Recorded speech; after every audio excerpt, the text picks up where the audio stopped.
Olá, queridos irmãos do Ideal Espírita. Mais uma vez, temos a oportunidade desse encontro pelas redes sociais para estudar um pouquinho a nossa doutrina espírita, ela que sempre nos traz a renovação da nossa fé, das nossas energias, os acréscimos intelectuais necessários para que nós passemos a aproveitar um pouco melhor a nossa existência.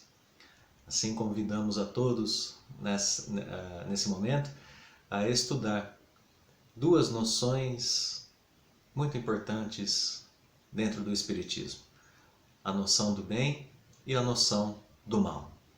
Essas noções que aparecem na primeira obra publicada por Allan Kardec, o Livro dos Espíritos, e que são depois desenvolvidas em outras obras da codificação e que são tão poderosas que fazem com que nós mudemos a nossa avaliação de muitos eventos de nossas vidas, como aparece em O Evangelho segundo o Espiritismo, e que fazem também com que nós mudemos a nossa forma de trabalhar com esses eventos a ponto de conquistarmos posições do ponto de vista espiritual cada vez melhores.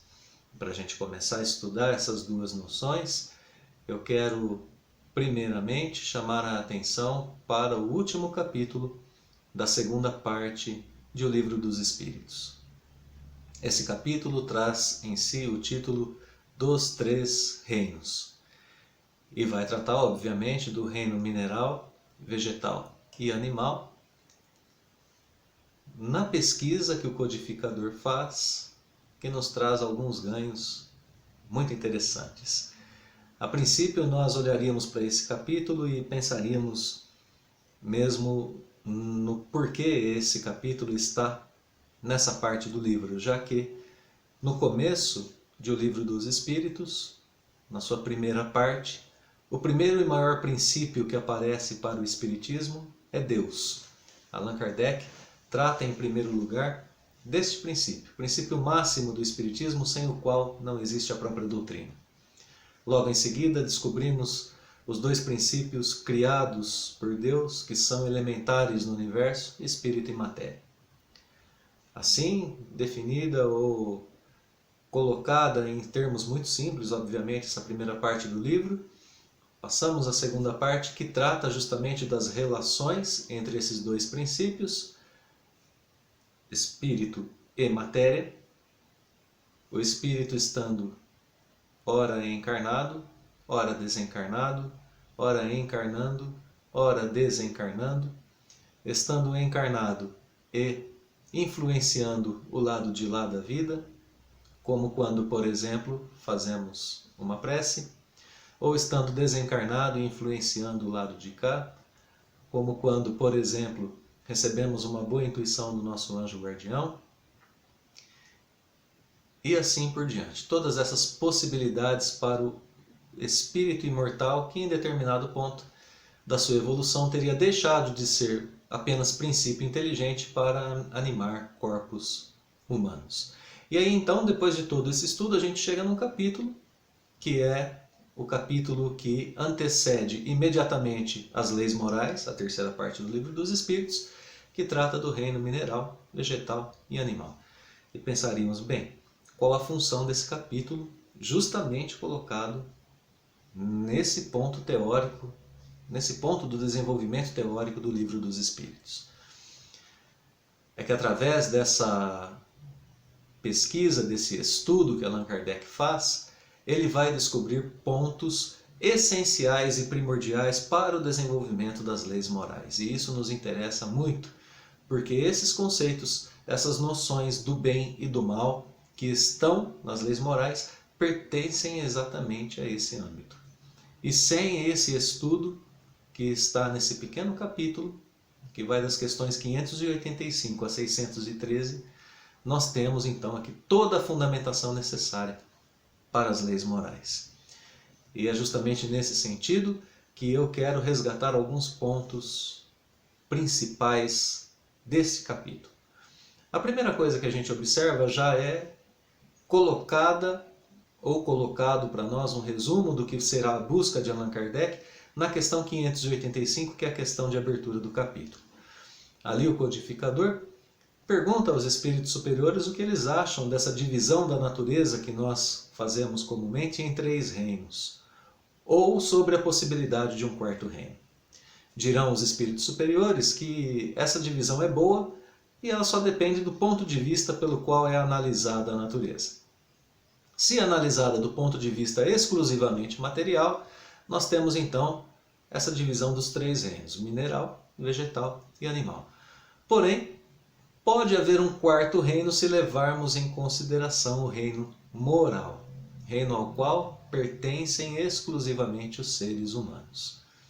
E aqui agora a gente tem então todo o material necessário para o desenvolvimento das ideias desse capítulo, porque Allan Kardec vai pesquisar a origem do espírito ou do princípio inteligente, a possibilidade da sua passagem pelos reinos da natureza até se transformar em um espírito com E maiúsculo e passar a habitar corpos humanos. E durante essa pesquisa se descobrem coisas interessantes.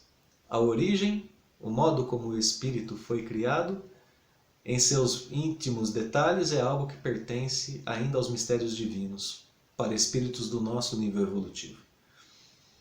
E também os limiares que nos separam dos demais animais também são ainda bastante sombrios para espíritos do nosso nível evolutivo.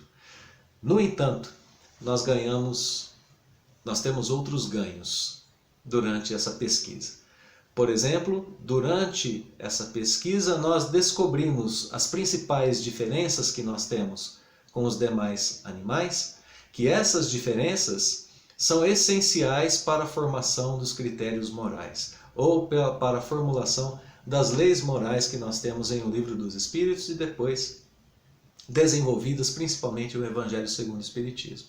Sem esse capítulo nós não teríamos essa fundamentação teórica básica. E é justamente esse ponto ao qual eu quero me referir e chamar a atenção para os nossos estudos. Lá na questão de número 600, nós encontraremos um dos principais itens que nos diferenciam dos demais animais, que é a consciência de si mesmo. O homem tem essa consciência de si mesmo. Claro, ainda poderemos atribuir essa consciência de si mesmo a alguns animais, algumas raças, algumas espécies. A outras não. Vemos pássaros, por exemplo, que brigam ou brincam com sua imagem no espelho, mostrando claramente que não sabem que se trata dele mesmo refletido. Outros animais parecem já ter essa consciência. Mas no nível que está sendo tratada aqui no Livro dos Espíritos, essa consciência não é constatada nos demais animais. E a gente precisa sempre se atentar a isso.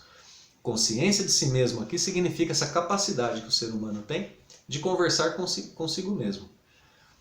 Quando estamos no desenvolvimento de uma tarefa e conversamos mentalmente dizendo, né? Não faça assim. Ou então, o contrário, faça assim.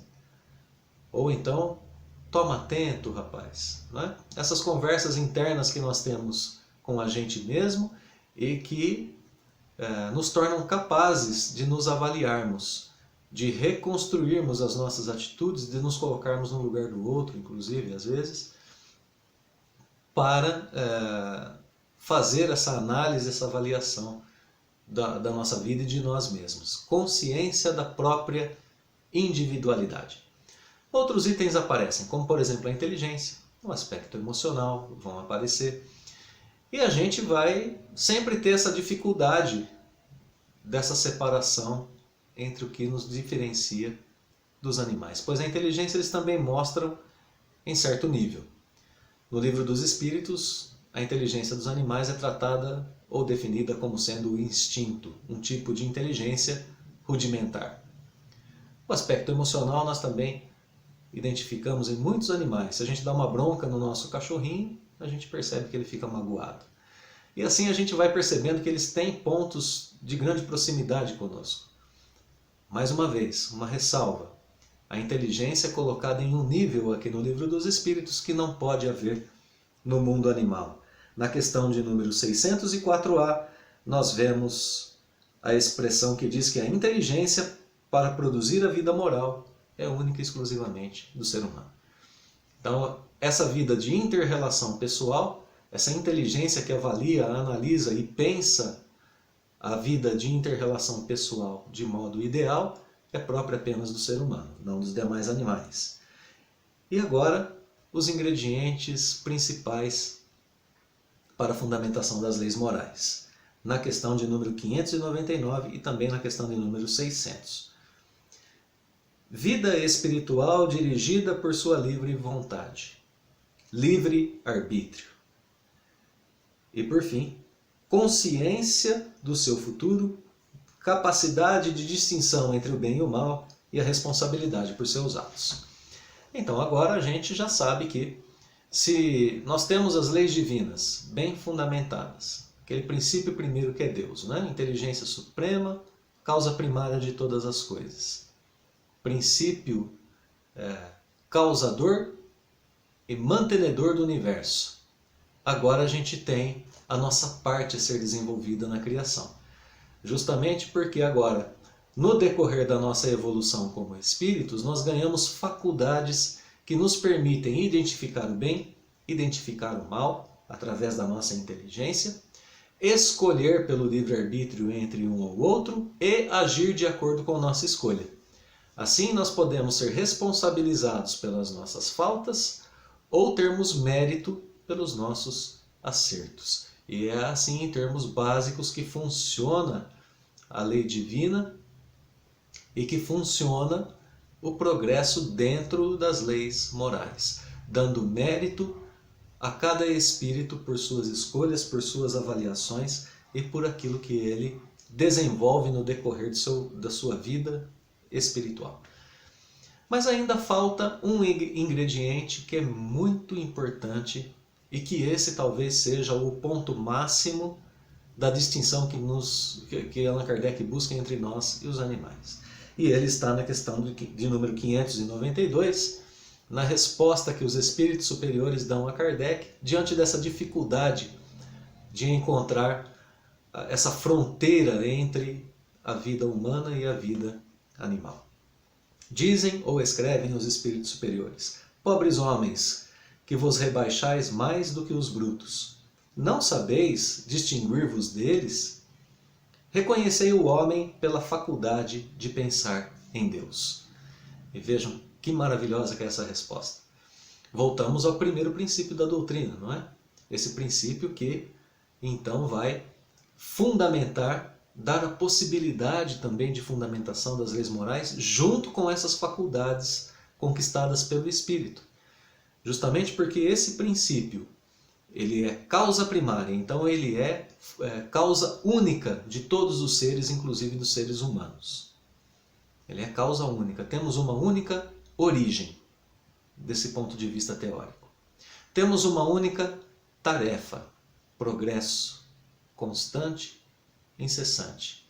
E temos uma única finalidade, perfeição. Ou, em termos que nos disse o Cristo, o retorno aos braços do Pai. Assim, esse princípio primeiro da doutrina é o princípio que possibilita a instituição de leis morais únicas para todos os seres, estejam eles em qualquer patamar da sua evolução, e que permitem, portanto, essa fundamentação muito sólida das leis morais. E notemos, para o nosso atual estágio evolutivo, a capacidade de pensar em Deus é própria do espírita, do católico, do protestante, do budista, de qualquer religioso do planeta, dos espíritos encarnados e desencarnados e até mesmo dos ateus. Todos têm a capacidade de pensar nesse ser criador de todas as coisas e mantenedor de uma ordem universal através de suas leis. Todos são capazes de pensar assim. Independente de crer ou não crer. Crer é um outro estágio, mas a capacidade, a faculdade de pensar nesse ser é inerente a todos, nos dando mesma origem, tarefa e finalidade. Assim a gente pode ter o aspecto universal da lei moral bastante evidente dentro do Espiritismo. E afinal de contas, então, o que seria essa lei moral? A gente acompanha isso na resposta à questão 629, que diz que a moral é a regra de bem proceder, ou seja, a regra de distinção do bem e do mal, fundada na observância da lei de Deus. E na questão 630, o bem é tudo aquilo que é conforme à lei de Deus e o mal, portanto, tudo aquilo que lhe é contrário. Aqui a fundamentação básica dessas duas noções, do bem e do mal, que estão estritamente ligadas ao âmbito da moral na doutrina espírita. Agora a gente já sabe o que é o bem, o que é o mal. O bem é agir de acordo com a vontade de Deus, o mal é agir contrário a ela, de modo contrário a ela. E essas duas noções continuam sendo desenvolvidas nessa parte do livro. Se nós nos recordarmos das questões 620 e 621, nós lembraremos que os espíritos superiores ali dizem que todos nós conhecemos a lei divina e que temos um conhecimento mais amplo dela quando estamos desencarnados, pela própria condição, de desencarnado. Observância mais profunda, principalmente da encarnação. A gente vê a possibilidade da encarnação e a continuidade da vida imortal do espírito. Quando estamos reencarnados, trazemos esse conhecimento, esse patrimônio espiritual na forma de uma intuição das leis divinas. E aí descobrimos que dessa forma a lei divina está gravada na nossa consciência, na forma de uma intuição dessas leis. Uma intuição que nos diz o que devemos e o que não devemos fazer, que deve ser completada com os estudos das leis divinas para nós espíritas nas obras básicas e com as experiências cotidianas. Então nós temos essa intuição que rege e que deve reger as nossas vidas no decorrer de nossas escolhas. Lícito perguntar, por que erramos tanto mesmo tendo tudo isso à nossa disposição? E por que temos apenas uma intuição? Intuição dessas leis divinas por conta do nosso estágio evolutivo. Quando chegarmos ao estágio do Cristo, ao estágio de Jesus, poderemos passar por uma encarnação próxima àquela que ele viveu, que tinha toda a consciência do seu patrimônio espiritual, não em parte, mas plena, uma consciência plena de quem ele é, da sua tarefa, do que deve realizar e de como estar permanentemente a par com a execução da lei divina. Esse era o Cristo encarnado. Nós ainda temos que experienciar muitas coisas. E um segundo ponto é a confusão que nós fazemos na nossa vida quando vamos avaliar o que é o bem e confundimos corriqueiramente com aquilo que é bom. E esse é um nó que nós temos na nossa mente que precisa começar a ser desfeito. Quando nós, por exemplo, vamos a um restaurante e saímos de lá dizendo que o almoço, ou o jantar, ou a refeição foi uma refeição boa, nós, para dizermos isso, levamos em conta alguns critérios. Ela deve ter saciado a nossa sensação de fome, deve ter sido agradável ao nosso paladar, e a gente leva em consideração muitas vezes mais um aspecto, que é o nosso interesse financeiro. Deve ter sido cobrado um preço justo por ela. Assim, a gente diz que essa refeição foi uma refeição boa. Mas notem que normalmente quando nós atribuímos esse adjetivo, ser bom, a alguma coisa, como no caso do nosso exemplo a essa refeição, ela atende a critérios da nossa sensação, do nosso prazer e do nosso interesse. Nada de errado em buscarmos a satisfação de nossa sensação, buscarmos prazer, de buscarmos defender interesses financeiros, nada de errado nisso. O problema é quando nós orientamos a nossa vida única e exclusivamente por esses objetivos. Prazer, sensação, finanças. Prazer e interesse em nosso íntimo, sendo privilegiados em detrimento daquilo que é o bem, nem sempre dão certo. Então, a gente olha para algo que é bom e descobre que pode não nos causar o bem. Quando, por exemplo, nós sentimos tanto prazer com aquela refeição que exageramos, comemos demais. E saímos de lá dizendo que passamos mal. Olha a expressão. Eu comi tanto que passei mal. Ou então, quando a gente leva em consideração apenas o critério financeiro e a gente passa a comprar um alimento que é um pouquinho mais barato, mas que não é bom para a nossa saúde. Ou quando a gente passa a comer só aquilo que a gente gosta em detrimento de coisas que nos fariam bem. E a gente então passa a provocar através de nossa sensação e de nossos interesses um mal a nós mesmos. Então o bem nem sempre está no bom, ao mesmo tempo que o bem nem sempre é agradável, quando temos que abrir mão de um interesse em favor de algum necessitado. Algo que nos interessa, que está conosco, mas que nós temos que doar a alguém que está precisando. Ou quando, para a restituição de nossa saúde, a gente tem que ingerir um remédio amargo, ou mesmo passar pela dor temporária de uma injeção. Então nem sempre o bem é o bom, e nem sempre o bom traz um bem. Se a gente começar a perceber isso nas nossas vidas, a gente muda a educação de nossos filhos, dizendo a eles que às vezes é preferível não passar por uma situação de um prazer momentâneo para conquistar um ganho, um bem espiritual mais prolongado para essa vida ou para outras vidas.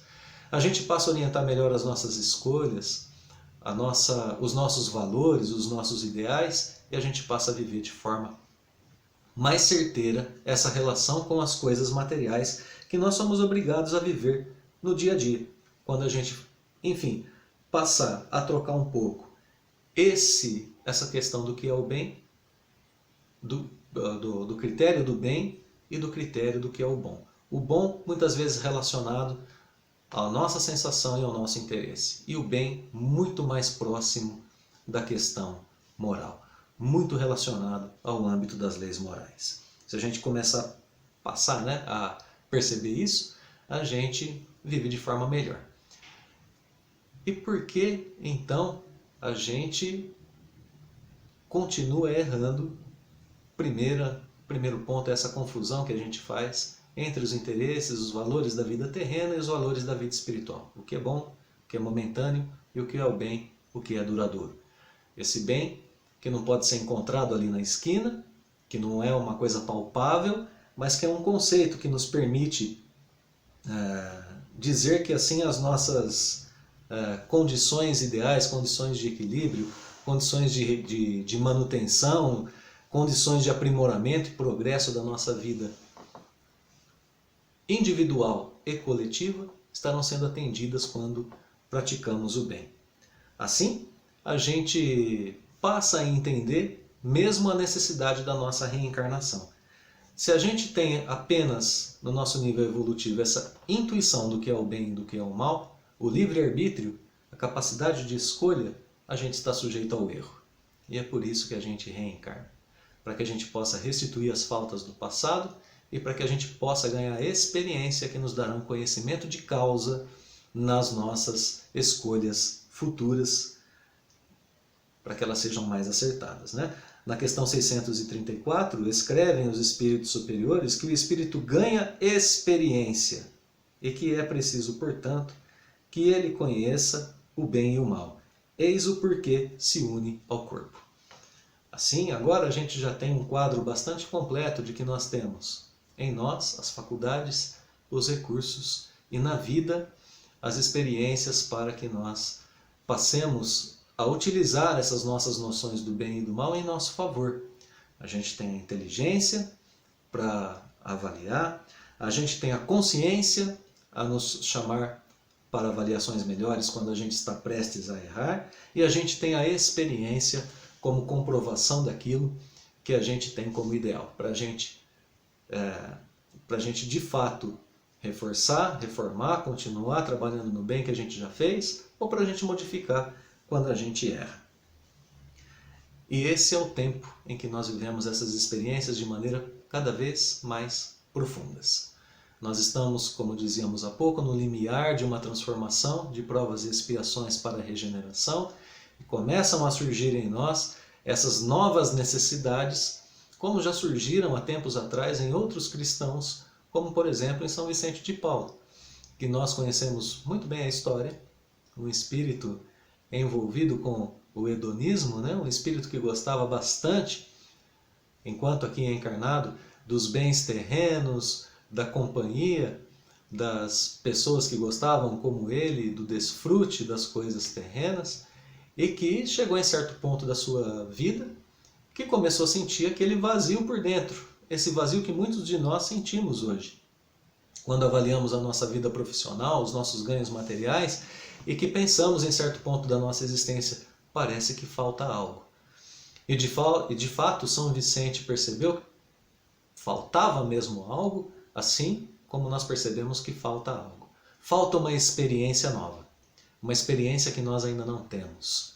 Porque acreditemos, como nos diz André Luiz, em um estudo no livro Espírito de Verdade, comentando o capítulo 4 de O Evangelho segundo o Espiritismo, um dos itens do capítulo 4, os nossos órgãos sensoriais já experimentaram todas as sensações no decorrer das nossas reencarnações terrenas. Já estivemos em várias etnias, em vários países, vivemos vários sabores, várias cores, várias imagens, vários tipos diferentes de sons, experimentamos tudo já que o planeta pode nos oferecer. E se sentimos falta de algo agora, é da experiência nova, que não está na carne. É a experiência do Espírito, a experiência vivida, exemplificada e ensinada por Jesus. É viver algo novo, a doutrina do Cristo, também trazida pela doutrina espírita, reexplicada, sob nova luz e de um ponto de vista que nos faz crescer sempre. Essa falta de algo que nós sentimos e que não sabemos do que é dessa experiência nova, de algo que o Espírito ainda não viveu. A experiência cristã, a experiência do amor incondicional, que nos leva no caminho certeiro da luz e da paz. Então quando a gente começa a sentir essa falta de alguma coisa, a gente pode certamente procurar onde ela está, nessa experiência nova, que é a identificação do bem, do qual nós muitas vezes já temos a certeza, a prática desse bem, ainda que em detrimento de nossos interesses ou de nossas satisfações sensoriais temporárias. Consequências disso, na nossa doutrina espírita, consequências dessas duas noções, nós vemos em O Evangelho segundo o Espiritismo em vários pontos, mas eu escolhi duas passagens para a gente encerrar as nossas reflexões e para a gente pensar em como essas noções do bem e do mal, colocadas dessa forma no âmbito moral, fazem com que a gente mude a nossa visão da vida no dia a dia. O primeiro item ao qual eu quero me referir do Evangelho segundo o Espiritismo está no capítulo 5, assim como também o segundo item, e tem o título O Mal e o Remédio. Muitos aqui no planeta Terra consideram que o grande mal da humanidade é o seu sofrimento. O sofrimento humano é o maior mal da humanidade, diriam muitos aqui no planeta. Pois bem, diante dessas noções que nós acabamos de expor, a suprema justiça de Deus, a imortalidade da alma, o livre-arbítrio, a inteligência humana, o progresso que vem através das experiências, a consciência, toda essa fundamentação moral que nós colocamos, a gente aprende que agora o grande mal não é o sofrimento humano. Justamente nesse item do Evangelho segundo o Espiritismo. Se nós lermos com calma esse item, e fica a dica para os nossos estudos em casa, a gente percebe que dele a gente pode tirar que a incompreensão do mal, das causas do mal, ou da causa, né? Se considerarmos que somos a causa de nossos males, erramos em vidas passadas ou nessa vida e, portanto, precisamos reparar nessa vida, passando por provas ou por expiações, portanto, nós somos a causa do nosso mal. Que existe um poder supremo controlando as questões de justiça diante do sofrimento, portanto, o nosso sofrimento não é injusto e que esse sofrimento pode trazer evolução espiritual para nós. Portanto, o mal não é o sofrimento. O mal é a incompreensão da causa, do motivo do sofrimento e de sua finalidade em nossa existência. E o remédio para esse grande mal, obviamente, é a compreensão através do estudo e principalmente a fé quando nós não identificamos as causas do mal. Então, o mal e o remédio. Mal, incompreensão, revolta diante do nosso sofrimento, e o grande remédio, a fé. Esse item é bastante surpreendente para muitos espíritas e principalmente para aqueles que não são espíritas. Dizer que o sofrimento não é o grande mal da humanidade é algo surpreendente. Mas nada nos incomoda mais do que o sofrimento. Mas o sofrimento é uma situação na vida que pode nos ensinar e pode fazer com que cresçamos bastante. Essa é uma visão que a doutrina espírita dá, oferece para todos nós e que pode, sem dúvida nenhuma, modificar a nossa atitude diante da vida. O segundo item é a desgraça real, também no capítulo 5 do Evangelho segundo o Espiritismo. E se o item passado é uma instrução de Santo Agostinho, esse item é do espírito Delfina de Girardin, que vem trazer para a gente uma frase bastante significativa. Ela diz que a verdadeira desgraça está na consequência de um fato, mais do que no próprio fato. E agora a gente vai percebendo que essa noção do que é o mal é uma noção muito, mas muito peculiar dentro da doutrina espírita e que deve nos fazer refletir acerca de tudo que acontece em nossas vidas. Imaginemos, né? A desgraça real não é um fato, mas a sua consequência. Se de repente eu chego, por exemplo, a uma ruína financeira, eu posso dizer que isso seria uma desgraça. Mas esse espírito Delfina de Girardin nos ensina que a desgraça maior é a consequência desse ato. Se por conta dessa ruína financeira, por causa dessa ruína financeira, eu me revolto, eu estou na incompreensão, que é o verdadeiro mal, na revolta, que é o verdadeiro mal, e me coloco assim numa vida criminosa, aí então eu tenho uma desgraça real na minha vida, que é a consequência de um ato. A consequência de um fato, melhor dizendo. Como eu me comporto diante de um revés na vida. Se diante da perda, da separação momentânea de um ente querido, eu me afundo na mágoa, na saudade, na depressão, eu estou prejudicando a minha marcha evolutiva. Aí sim aparece a desgraça real. Notemos, por causa do sofrimento, nós tomamos decisões equivocadas. E aí então, ao invés de avançar a nossa marcha, nós retardamos a nossa marcha. Então, o grande mal não é o sofrimento e a desgraça real são as atitudes equivocadas diante desses sofrimentos. Talvez diante da perda de um ente querido eu possa destinar a ele as minhas melhores preces cotidianamente, com os melhores votos de evolução e de paz, e talvez no meu ambiente emocional eu possa praticar a caridade, completando esse vazio existencial que aquele ente querido me deixou. Aí então a gente está realizando o bem. Diante daquela ruína financeira, eu posso usar o meu intelecto e buscar soluções honestas, soluções pacíficas, soluções que façam com que eu saia daquela situação de modo digno. E aí então o avanço intelectual e o avanço moral. É assim que a gente vai mudar o nosso ponto de vista acerca da vida através do estudo dessas noções do que é o bem, do que é o mal e de como nós escolhemos cotidianamente. Nós vivemos numa época em que precisamos nos afastar dos entes queridos por conta da Covid-19, por conta do coronavírus. Estamos reaprendendo a utilizar os recursos das redes sociais, aprendendo a conviver novamente de modo mais íntimo, mais incisivo com aquelas pessoas eleitas para a constituição dos nossos lares. Estamos sendo obrigados a olhar para dentro de nós mesmos, procurar o autoconhecimento, avaliar as nossas escolhas na vida e a nossa relação com Deus.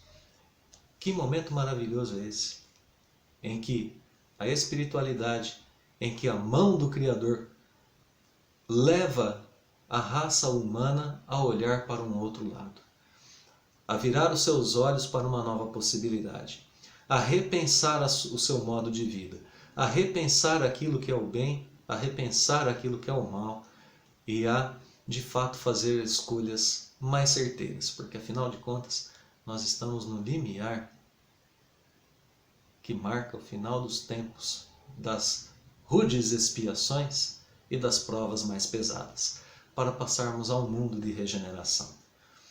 Vamos pensar que tudo aquilo que a providência divina colocou em nosso caminho nem sempre se apresenta, ou melhor, jamais se apresenta como mal em sua essência. Deus permite pequenos males em curtos espaços de tempo para que deles surjam um bem duradouro, um bem imortal, um bem eterno, que faz parte do nosso processo evolutivo e que deve permanecer em nosso espírito, hoje e sempre. Bem, assim nós encerramos então nossas reflexões de hoje, agradecendo profundamente a atenção de todos, o auxílio do plano espiritual, a mão do Pai Celestial em nossas vidas, e deixando os nossos votos de que em breve nos reencontremos para outros estudos. Que Deus nos abençoe a todos, hoje e sempre.